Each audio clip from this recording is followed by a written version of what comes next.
When Mom said they couldn't afford a family vacation, I believed her. Standing in the economy boarding line at Seattle-Tacoma Airport, I watched my sister Melissa and her kids walk past me into the first-class cabin, right alongside my parents. All 5 of them. Matching outfits. Priority boarding passes. I stood there frozen, pulled out my phone, took a photo, started recording their conversation, and said nothing. I heard Mom say, "I still feel bad we couldn't take Ethan," and my sister laugh, "Please. He wouldn't have fit in." 1 week after I landed home from Greece, not a single person in my family was smiling anymore. Before I go any further, drop a comment right now and tell me where you're watching from. Because what I did with that photo and recording changed everything.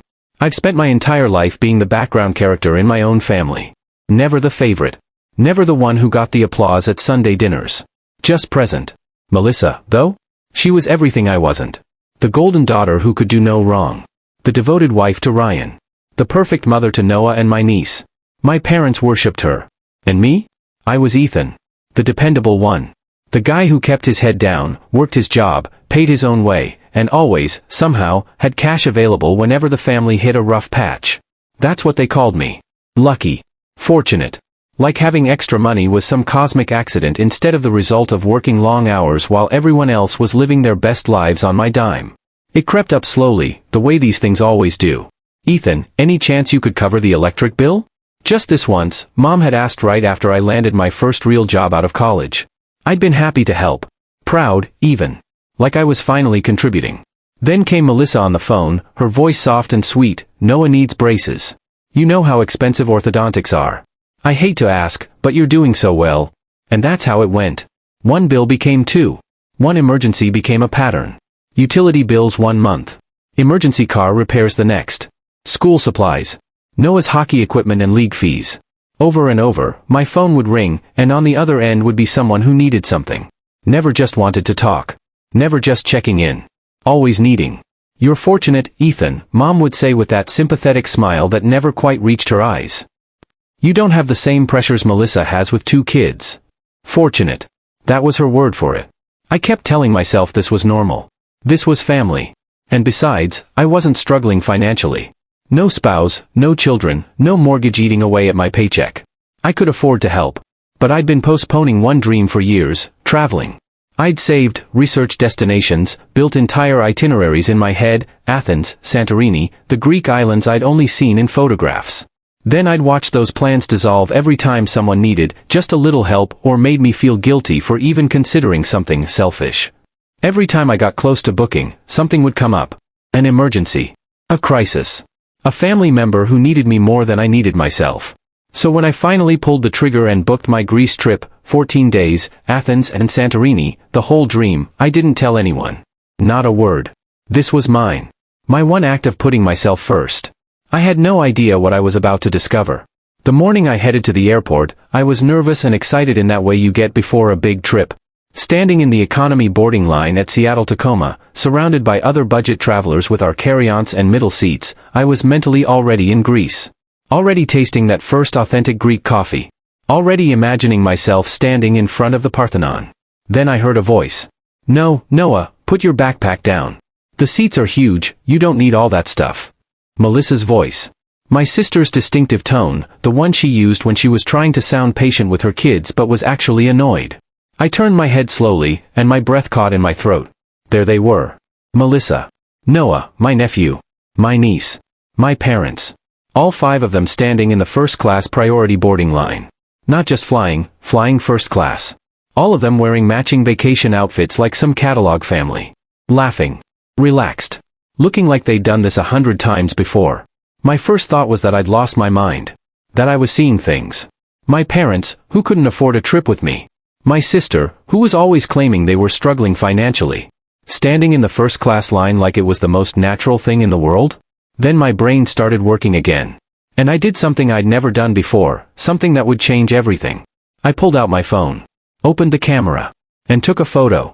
A clear shot of all 5 of them in that first-class line, priority boarding passes visible in their hands, matching outfits on full display. Then I opened my voice recorder. Started recording. Washington is a one-party consent state, completely legal to record conversations you're part of. And even though I wasn't technically part of their conversation, I was close enough that I could argue I thought they might address me.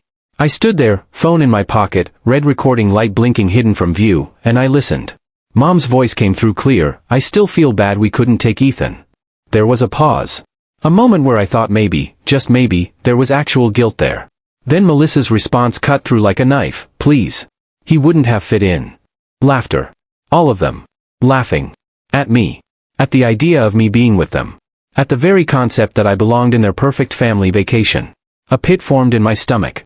I clenched my jaw, fighting the urge to turn around, to walk over there, to demand answers right then and there. But something stopped me. Some instinct that told me this moment was more valuable as evidence than as confrontation. So I turned away. Kept recording. Let them think they were safe. The attendant called their boarding group, priority passengers, first class, and I watched them walk down the jetway. Watched them disappear into the cabin where the seats were wide and the drinks were free and the world was comfortable. Completely unaware that I'd seen everything. Documented everything. That their casual cruelty had just been captured in pixels and audio waves. Something inside me changed in that moment. Not anger, at least not yet. Just cold, dangerous clarity. The kind of clarity that comes when you finally see the truth you've been avoiding for years. They didn't love me. They didn't value me. They didn't even respect me enough to hide their contempt properly. I walked up to the gate agent after they'd boarded. Kept my voice calm and professional. "Excuse me, I think there might have been a mistake with my family's booking. Can you confirm they're in first class?" The agent clicked through her computer, nodded. "Yes, sir. Party of 5. First class tickets purchased 3 weeks ago." 3 weeks. 3 weeks ago was exactly when Mom had called to tell me they couldn't afford to include me in any family vacation this year. That money was tight. That they'd love to, but it just wasn't possible. While she'd been saying those words, they'd already booked first class tickets without me. "Could I get a copy of the booking confirmation?" I asked, keeping my voice steady. "For family accounting purposes." She hesitated. I could see her weighing whether this was appropriate. Then I mentioned our shared last name, and something shifted in her expression. She printed it out. Handed it across the counter. Ticket price per person, $2,400. 5 people. $12,000. I folded that confirmation and slipped it into my pocket next to my economy boarding pass. Then I boarded my flight, found my middle seat between a sleeping businessman and a woman with a crying baby, and spent the entire 9 hours to Athens doing something I'd never done before, planning revenge. When I landed in Greece, I should have been happy. And I was, on the surface. Walking through ancient streets, drinking espresso at tiny cafes, standing in front of the Acropolis as the sun set and turned everything gold, it was everything I'd dreamed about. But every night, sitting on my hotel balcony with a glass of wine, watching the city lights flicker below, I kept hearing it. He wouldn't have fit in. The words echoed in my head, scratching at something deep inside me. And I decided to dig deeper. Because if they'd lied about this, what else had they lied about? I pulled out my laptop and logged into our shared family bank account. The one we'd set up years ago for emergencies. The one I'd been faithfully depositing money into every month. The one that was supposed to be for unexpected medical bills or home repairs or actual crises. I pulled 6 months of transaction history. And what I found made everything make sense. That transfer I'd made 3 months ago for Mom's medical bills? Moved to Melissa's personal account 2 days later. The emergency home repair fund from January? Used for what looked like vacation shopping based on the store names. My money, carefully saved and deposited for family emergencies, was being rerouted. Stolen. Systematically drained to fund their lifestyle while they told me they were struggling. I screenshot everything. Downloaded statements. Built a timeline in a spreadsheet, organized by date, color-coded by type of theft. Years of exploitation laid out in neat columns and rows. Then, as I was about to close my laptop, an email arrived. Forwarded by mistake from the airline to my old email address, the one still listed as Melissa's emergency contact from years ago when I'd helped her book a different trip. Full itinerary for their Greece vacation. Upgrade receipts. Lounge access confirmations. Every detail of their trip laid out in black and white. By the time I reached Santorini, I had a complete dossier. Photos. Audio recordings. Bank statements. Email confirmations. A paper trail that would make a prosecutor weep with joy. And I sat on that hotel balcony, looking out over the most beautiful view I'd ever seen, and I smiled. Because they'd spent years thinking I was too stupid to notice. Too nice to care. Too afraid to act. They were about to learn they were wrong about all 3. A week later, I landed back home. And I did something that broke every pattern they'd trained me into. I didn't text. Didn't call. Didn't check in. Normally, I was the one reaching out. Asking if they needed anything. making sure Mom and Dad weren't struggling. But this time? Silence. Complete, deliberate silence. And it felt good. I unpacked my suitcase slowly, carefully. Found the photo from the airport still on my phone, 5 people in matching outfits, priority passes in hand, smiling like they owned the world. Found the audio recording, played it back through my speakers. Mom's voice, "I still feel bad we couldn't take Ethan." Melissa's response, "Please." He wouldn't have fit in. I listened to it 3 times. Let it sink in. Let it fuel what was coming next. I organized all my evidence in a folder. Physical copies and digital backups. Photos. Recordings. Bank statements. Email confirmations.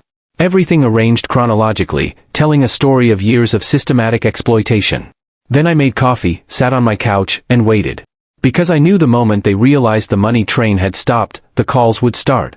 And when they did, I'd be ready with something they'd never expect, the truth. The phone rang on Tuesday afternoon. Mom's name lit up my screen, and I let it ring twice before answering. Let her sweat a little. When I picked up, her voice was overly cheerful, trying too hard to sound casual. "Ethan. Sweetheart. How was your trip?" "Great," I said. Flat. No emotion. No details. Just one word. "Oh, good, good," she said, and I could hear the confusion already creeping in. I never gave one-word answers. I was always eager to share, to connect, to make everyone comfortable. "Listen, your dad and I were wondering if you could help us out with groceries this month. You know how things are." I let the silence stretch. Uncomfortable. Long. The kind of silence that makes people desperate to fill it. Then I laughed. One sharp, bitter sound that surprised even me. "What's so funny?" Mom asked, her voice uncertain now. "Groceries," I said slowly. "You need help with groceries. Like the ones you bought after flying first class from Greece?" The silence on the other end was deafening. I could hear her breathing change, quicken. "Ethan, that was different. We had airline miles saved up, and Sarah found this great deal." "No," I cut her off, my voice still calm but with an edge she'd never heard before. "You had my money. From the shared account. The one that was supposed to be for actual emergencies." More silence. Then a nervous chuckle. "We didn't think you'd mind." Those words hung in the air between us. "You didn't think I'd mind," I repeated slowly, letting each word land with weight. Not a question. A statement.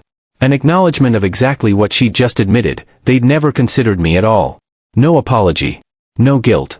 Just a casual admission that they'd never even thought about how I might feel. And that's when I decided. No more bills. No more helping out. No more being the forgotten son who existed solely to fund their comfortable lives. The free ride was over. 2 days later, my phone rang again. Melissa this time. I almost didn't answer, but curiosity got the better of me. When I picked up, I didn't say hello. Just, "What do you want, Melissa?" "Oh, so now you're too good to answer your own family," she snapped immediately, her voice sharp with that entitled anger I'd heard 1,000 times before. I opened the recording app on my phone. Hit record. One-party consent, completely legal. Then I said, "First class must have really spoiled you." "Oh my God," she laughed, but it wasn't a happy sound. "Are you seriously still mad about that?" "Grow up, Ethan." "I'm growing up," I said calmly. "That's exactly why I'm done taking care of you." Pause. I could almost hear the gears turning in her head, trying to figure out if I was serious. Then her voice shifted, went soft and sweet and manipulative in that way she'd perfected over the years. "Ethan, come on. You know how hard things are for us. You don't have kids. You don't have real expenses. It's different for you." "Right," I interrupted. "And yet somehow I still paid Noah's hockey fees last month." "Well, yeah," she said, and I could hear the shrug in her voice. "Because you always do." Like it was obvious. Like it was simply my job to fund her life. Like there was no other possible arrangement in the universe. "Not anymore," I said simply. Another pause. Then she laughed, but this time it was edged with disbelief. "Oh my God. You're actually serious? You're really..." She stopped herself, but I knew what she'd been about to say. Selfish. The word she always used when I dared to put myself first. I hung up. Stopped the recording. Saved it with a timestamp and a label. Added it to my evidence folder. And for the first time in my entire life, I felt genuinely free. Not guilty. Not conflicted. Not worried about family harmony. Just free. The freedom lasted exactly 12 hours. The next morning, I woke up to my phone buzzing nonstop. The screen was filled with notifications, missed calls, text messages, voicemails piling up like an avalanche. I opened them slowly, reading each one with a strange sense of detachment. "Mom, Ethan, I don't know what's gotten into you, but this is not okay. We're family. Families help each other. Call me back. Dad, son, don't be dramatic. You know your sister and the kids need your help. Just be reasonable. Melissa, are you actually ignoring mom and dad right now? Wow. You really think you're better than us now, don't you? I read each message. Felt each one try to hook into my guilt, my obligation, my trained response to jump when they called. And I did something I'd never done before, I didn't respond. Not to a single one. I just got up, made coffee slowly and deliberately, and sat on my couch in complete silence. The silence I hadn't experienced in years. The kind of silence that exists when no one is asking you for something. When you're not managing someone else's crisis. When you're not fixing someone else's problem. And it felt absolutely amazing. But I knew it wouldn't last. Because people like my family, people who'd built their entire lives around using me, don't give up easily when their resource suddenly shuts down. Pause right here and tell me, comment 1 if you've ever been the family ATM everyone expects to fund. Comment 2 if you think what I did at the airport was justified. Comment 3 if you'd have confronted them immediately or waited like I did. Because what happened by noon that day changed everything for my family. By noon, the guilt-tripping transformed into outright panic. Another call from mom. I let it go straight to voicemail. Listened to her voice, tight and strained, saying she needed to talk urgently. Then my phone buzzed with a text, Ethan, please. We have a problem. I rolled my eyes. Another problem. Another crisis that somehow required my immediate financial intervention. Then another text came through, it's about the house. That got my attention. Not because I cared, not anymore, but because I was curious about what they'd reveal in their desperation. I called back. What now? I asked the moment she picked up. No greeting. No pleasantries. Just the question. Mom sighed dramatically, and I could picture her clutching her chest like she was in physical pain. Ethan, your father and I, we didn't want to worry you, but things have been tight. Really tight. We're 2 months behind on the mortgage. I pinched the bridge of my nose, fighting between residual concern and rising anger. And you're just telling me this now? We didn't want to bother you, she said quickly. But now the bank is sending notices, and we need help. Just this month, sweetheart. Just to keep us afloat until things settle down. Help, I said, letting the word hang in the air. You mean you want me to pay it? Well, just this once. Just this once, I repeated, and I actually laughed. That's what you said the first time you asked me for money. The very first time. Remember? When I just graduated and you needed help with the electric bill. Just this once. Except it was never just once, was it? Silence. Then a sigh. It wasn't like that, Ethan. It was exactly like that, I cut her off, my voice sharp now, all pretense of calm gone. You didn't think twice about spending $12,000 on first-class tickets to Greece. But when it comes to your own son, suddenly there's nothing. Suddenly it's all struggles and tight budgets and, we didn't want to bother you. That's not fair. Mom snapped, her voice shifting from pleading to defensive in an instant. You don't understand what it's like to have real responsibilities. To raise children and worry about? You're right, I interrupted, my voice cold and level. I don't understand. Because instead of having my own life, instead of building my own family and pursuing my own dreams, I've been too busy funding yours. The silence that followed was different. Heavier. The kind of silence that comes when someone finally hears something they can't argue away or manipulate around. Then, finally, Mom's voice came through much softer, almost pleading, Ethan. We need you. And that was the truth, wasn't it? They needed me. Not because they loved me. Not because they valued me as a son or a brother or a human being. They needed me because without my money, their entire comfortable existence, their house of cards, was collapsing. I know, I said calmly. But you're going to have to figure it out without me this time. And I hung up.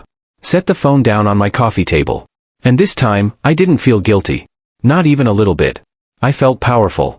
For years, they'd conditioned me to believe that I was responsible for their problems, that family meant sacrifice, that love meant giving until there was nothing left.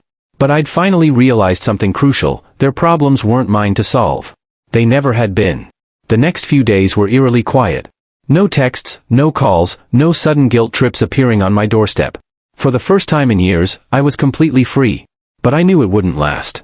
Because people like my family, people who'd built their entire financial stability around exploiting me, don't just fade away quietly when their primary resource dries up. Sure enough, on the third day, I heard knocking at my apartment door. Loud, insistent pounding that made it clear whoever was out there wasn't leaving until I answered. Before I even looked through the peephole, I heard the voice, Ethan. Open the door. Melissa. Of course it was Melissa. I took my time getting up, not because I needed to prepare but because I wanted her to wait. Wanted her to stand out there in the hallway, getting angrier with each passing second. When I finally opened the door, she didn't ask permission, just barged right past me into my apartment like she owned the place. "What is wrong with you?" she hissed, slamming her purse down on my kitchen counter hard enough that I heard something inside it crack. "Seriously, Ethan. What the hell is wrong with you?" I raised an eyebrow, leaning against my doorframe. "Excuse me? You know exactly what I'm talking about," she snapped, her face flushed with anger and something else. Was that fear? Mom is losing her mind. Dad's freaking out. And now I'm stuck dealing with all of it because you decided to throw some kind of tantrum. "You mean," I said slowly, crossing my arms, "you're finally dealing with your own family responsibilities for once?" She rolled her eyes so hard I thought she might pull something. "Oh my God, don't be so dramatic. You know perfectly well that they need help. You're just punishing them because you're jealous." "Jealous?" I repeated, and I actually laughed. Not a bitter laugh this time, a genuine laugh of disbelief. "Is that what you think this is about?" "Yes," she said, like it was the most obvious thing in the world. "This is about the trip, isn't it? You're mad because we didn't invite you, and now you're throwing a fit like a child." I shook my head, studying her face. Watching her convince herself that she was right, that I was being unreasonable, that she was the victim in all of this. "You really don't get it, do you, Melissa?" She scoffed, a harsh sound. "Oh, please. Enlighten me." I took a deep breath. Kept my voice calm, measured. Because losing my temper would give her ammunition, would let her paint me as the crazy one. "It's not about the trip, Melissa. It's about the years I've spent being the one who keeps this family afloat. Covering bills. Helping with your kids. Paying for emergencies and non-emergencies alike. While all of you acted like I didn't exist unless you needed money." I paused, watching her face. "When was the last time Mom called me just to check in? When was the last time Dad asked how I was doing, what was going on in my life, whether I was happy or struggling or thriving? The only time my phone rings is when one of you needs something. And I let it happen because I thought that's what family meant." Her face was starting to pale, but I wasn't done. "But then I saw you all at the airport. Standing in first class with matching outfits, laughing about how I wouldn't fit in. And I realized something for the first time. I was never part of your family. I was just your safety net. Your backup plan. Your ATM. And I'm done being that." Melissa's mouth opened. Closed. Opened again. For the first time in her entire life, she had no comeback. No manipulation. No clever deflection or guilt trip or way to turn this around on me. She just stood there, silent, as the truth of what I'd said settled over her. Finally, after what felt like minutes but was probably only seconds, she grabbed her purse. Her movements were jerky, angry. "Fine," she said coldly. "Do whatever you want. But don't come crawling back when you realize what a massive mistake you've made." I smiled. Actually smiled at her. "Don't worry, Melissa. I won't." She slammed the door on her way out. The sound echoed through my apartment, and then, silence. Beautiful, peaceful silence. And I stood there, alone in my space, and felt something I hadn't felt in years, truly, genuinely free. The next day, my phone lit up with a text from Dad. "Ethan. Come over for dinner Sunday. We need to talk." I almost laughed out loud. "We need to talk" was family code, a phrase I'd heard 100 times before.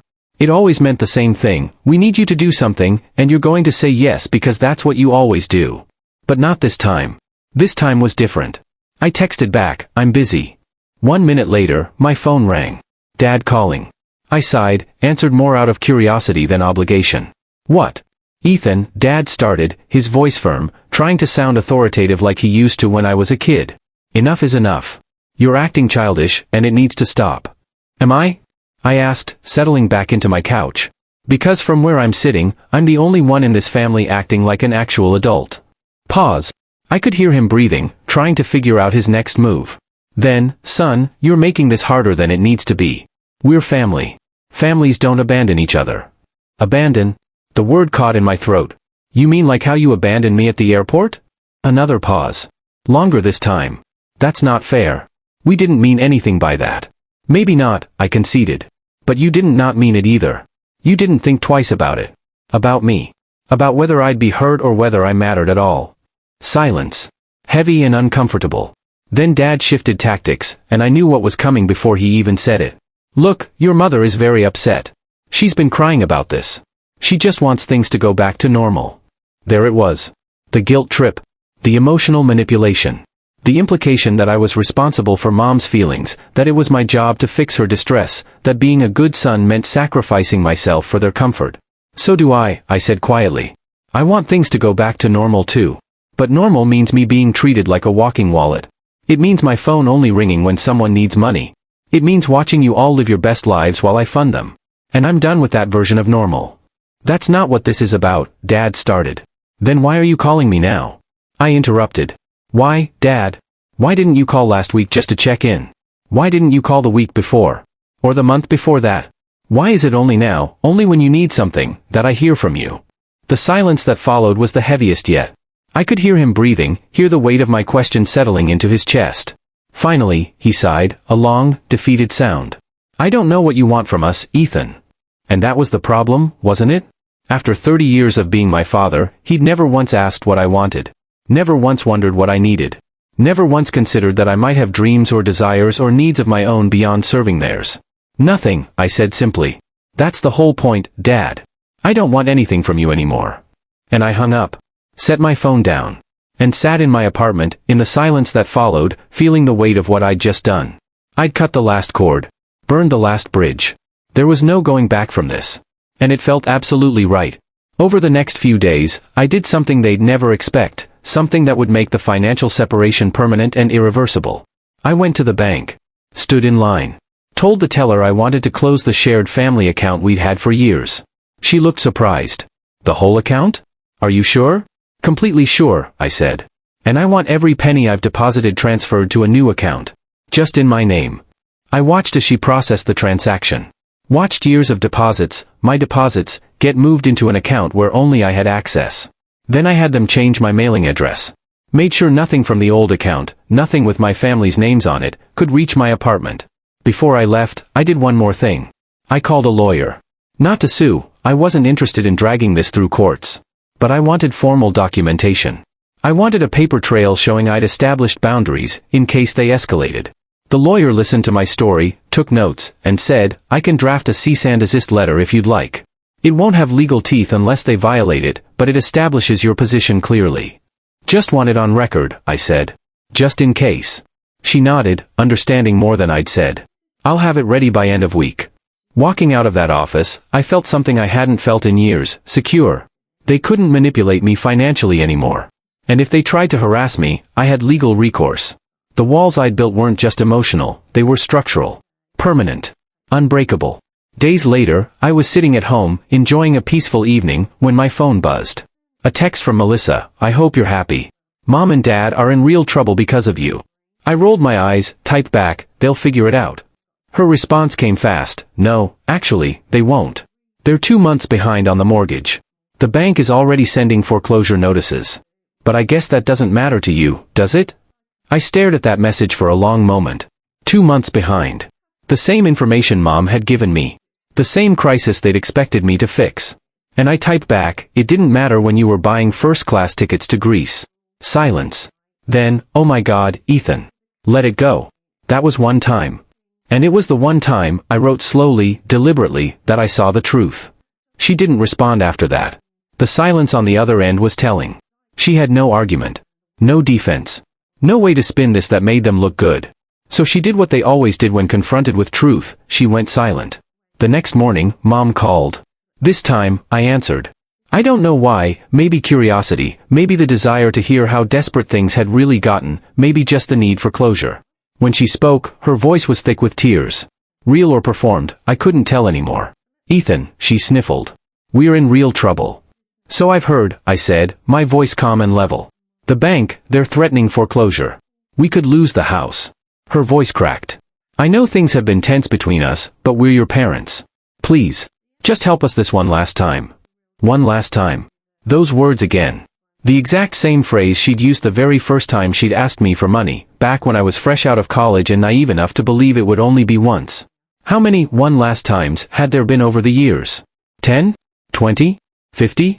No, I said simply. Ethan. No, I repeated, firmer this time. The crying stopped. Silence for 2 seconds. Then her voice changed completely, from tears to fury in an instant. You're being selfish. After everything we've done for you, this is how you repay us. I laughed. Actually laughed, bitter and sharp. Done for me? Mom, name one thing. One single thing you've done for me in the last 5 years that didn't involve asking for money. Silence. Complete, total silence. She couldn't do it. Because there wasn't anything.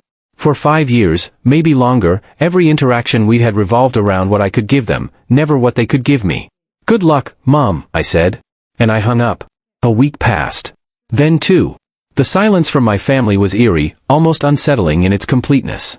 But through mutual friends, through the grapevine that exists in every family, I started hearing things. And what I heard was beautiful in its poetic justice.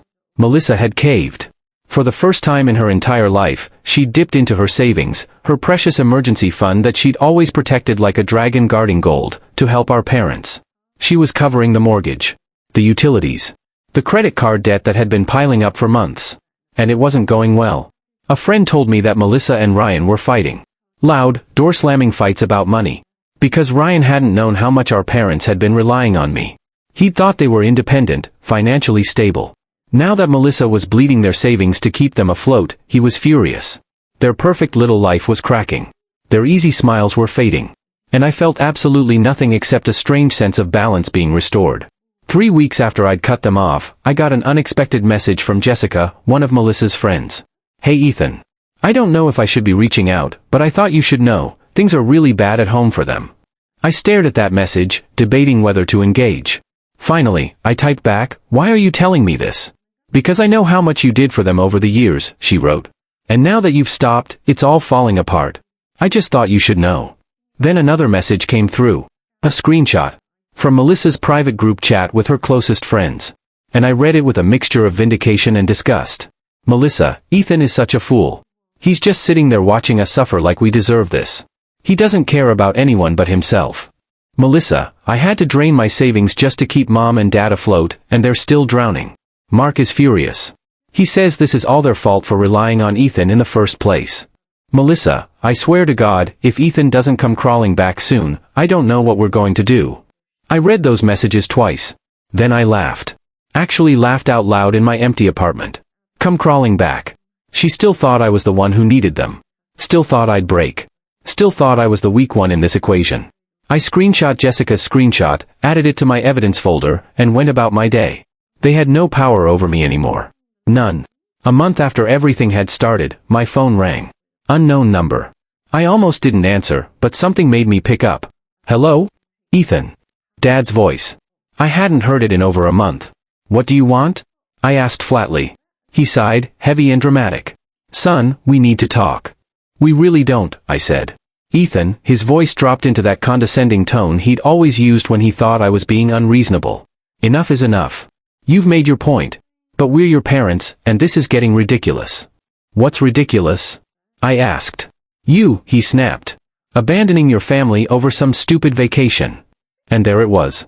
Even after everything, even after a month of silence and consequences, he still didn't get it.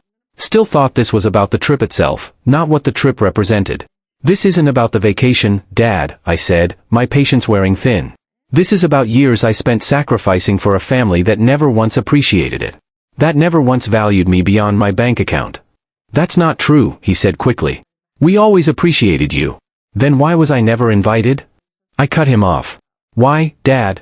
If you appreciated me so much, why did I have to find out you were all going to Greece when I saw you at the airport? Why did Melissa laugh and say I wouldn't fit in? Silence. I could hear him breathing, struggling to find an answer that didn't make him the villain. But there wasn't one. Look, he said finally, shifting tactics again. Melissa's really struggling, Ethan. She needs help. I laughed. Couldn't help it. Oh, so now Melissa needs me? She's drowning, Dad continued. Ryan's talking about selling their house. The kids don't understand what's happening. This is destroying her. Not my problem, I said simply. Ethan, be reasonable. I am being reasonable, I interrupted. For the first time in my entire life, I'm being completely reasonable. I'm setting boundaries. I'm protecting myself. I'm refusing to let you use me anymore. That's not unreasonable, that's healthy. Long silence. Heavy with everything unsaid. Then my father's voice turned cold. Really, genuinely cold in a way I'd never heard before. So that's it. You're just walking away. Abandoning us. You walked away first, I reminded him quietly. At the airport. Remember? When you all went to Greece without me and laughed about how I wouldn't fit in. That was you abandoning me. I'm just finally acknowledging it. More silence. Then, bitter and clipped, fine. And he hung up. The dial tone buzzed in my ear. And I felt nothing. No sadness. No regret. No guilt. Just a strange, peaceful emptiness. Because you can't mourn a relationship that never really existed. And ours never had. I expected more calls. More guilt trips. More last-ditch attempts to manipulate me back into compliance. But they never came. Melissa stopped messaging. Mom went silent. Dad was done. And a month after that final call, I heard through an acquaintance that Melissa and Ryan had sold their house.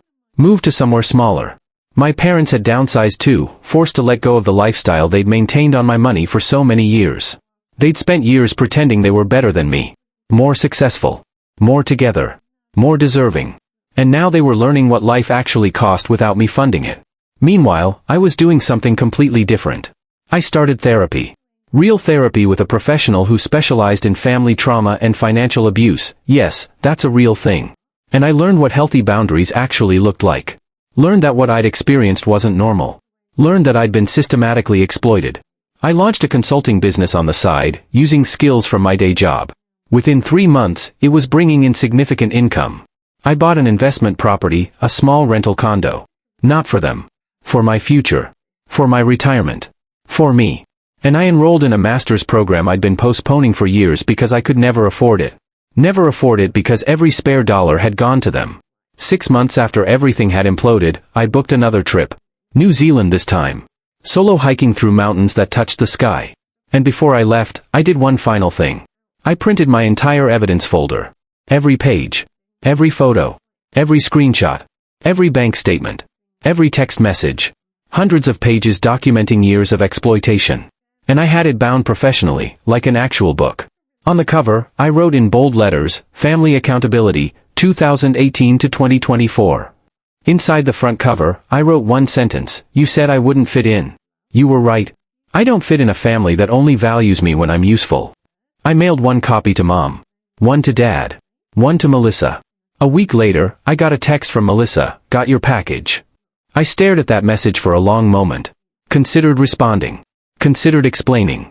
Considered giving them one last chance to acknowledge what they'd done. Then I deleted the message.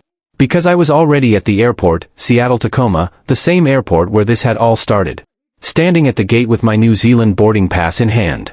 I didn't respond. Just boarded the plane. And as we took off, flying over the city where my family lived their downsized lives, I felt something I hadn't felt in years, peace. In New Zealand, I stood at the top of a hiking trail in Queenstown. Looking out over a lake so blue it hurt to see. Mountains stretching endlessly in every direction. Air so crisp and clean it felt like breathing for the first time. And I pulled out my phone one last time. Looked at my contacts. Mom. Dad. Melissa. My finger hovered over their names. Then I blocked them. All 3. Permanently. Not in anger. Not in revenge. Just in peace. Because I didn't owe them my success. Didn't owe them my money. Didn't owe them my forgiveness. And I certainly didn't owe them access to my peace. I stood there on that mountain, looking out over the most beautiful view I'd ever seen, and I finally understood something I'd been searching for all those years. I didn't need their approval. Didn't need their love. Didn't need to fit into their version of family. Because I'd built my own life. My own success. My own peace. And it was better than anything they'd ever given me. I am not your ATM. I am not your backup plan. I am not your safety net. I am me. And for the first time in my life, that's enough. If you've ever been the family member everyone expects to fund their dreams while yours collect dust, drop your story in the comments. And if you want to hear what happened when someone discovered their sibling had been stealing their identity for loans, stick around. Hit like. Subscribe. Because you are not anyone's backup plan. You're not anyone's ATM. Your freedom is worth more than their comfort. Always.